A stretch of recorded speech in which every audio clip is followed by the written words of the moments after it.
ก็ព្រោះតែរូបស្រីស្ងួនទើបបងនេះគ្មានសង្សារព្រោះតែជីវ៉ាទើបបងមិនប្រាថ្នាអ្នកផ្សេងសុខចិត្តរស់នៅម្នាក់ឯងប្រឡាញ់ក្តីសោកសងរែងបេះដូងបងឈួតវង្វេងគ្មា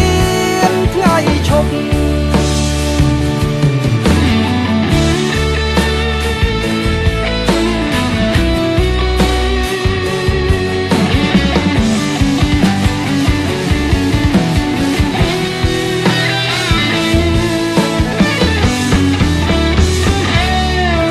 ការខ្លាំងណាស់ព្រោះតែខ្វះអ្នកយល់ចិត្ត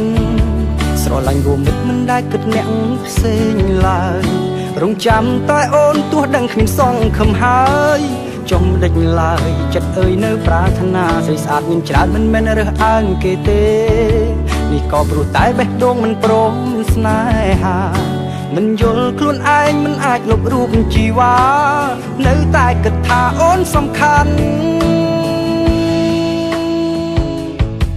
ក៏ព្រោះតែរូបស្រីស្ងួនទើបបងនេះគ្មានសង្សារព្រោះតែជីវ៉ាទើបបងមិនប្រាថ្នាអ្នកផ្សេងសុខចិត្តរស់នៅម្នាក់ឯងប្រឡាញ់ក្តីសោកសងរែងបេះដូងបងឈួតវង្វេងគ្មានថ្ងៃឈប់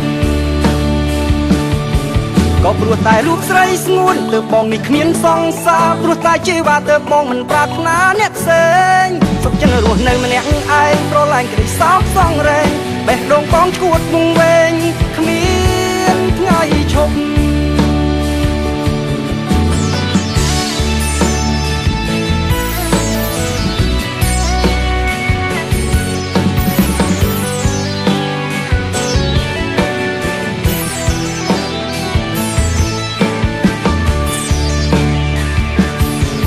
ស្អាតមានច្រើនមិនមែនរើសអើងគេទេនេះក៏ព្រោះតែបេះដូងមិនព្រមស្នេហាមិនយល់ខ្លួនឯងមិនអាចលុបរូបជីវ៉ានៅតែគិតថាអូនសំខាន់ក៏ព្រោះតែរូបស្រីស្ងួនទើបបងនេះគ្មានសង្សារព្រោះតែជីវ៉ាទើបបងមិនប្រាថ្នាអ្នកផ្សេងសុខចិត្តរស់នៅម្នាក់ឯងប្រឡាញ់ក្តីសោកសងរែងបេះដូងបងឈួតវង្វេងគ្មានថ្ងៃឈប់ក៏ព្រោះតែរូបស្រីស្ងួនទើបបងនេះគ្មានសង្សារព្រោះតែជីវ៉ាទើបបងមិនប្រាថ្នាអ្នកផ្សេងសុខចិត្តរស់នៅម្នាក់ឯងប្រឡាញ់ក្តីសោកសងរែងបេះដូងបងឈួតវង្វេង